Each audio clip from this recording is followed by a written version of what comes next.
Thank you so much for taking the time to watch this video. Allow me to provide you with a step-by-step procedure of how to see your recently played songs on Spotify. Let's get started. Launch the Spotify app on your mobile device. Tap on the Home tab in the bottom navigation bar to access the home screen. Scroll down on the home screen to locate the Recently Played section. In Recently Played section, you'll find the songs or playlists you've listened to recently. Tap on any song or playlist to quickly access and replay it. Let's discuss about desktop version of Spotify. Launch the Spotify app on your desktop computer.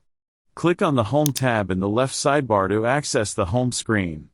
Scroll down on the home screen to locate the Recently Played section. In the Recently Played section, you'll find the songs or playlists you've listened to recently. Click on any song or playlist to quickly access and replay it. That's it. Thanks again for watching. Remember to like, subscribe, hit the bell icon, and leave your comments below.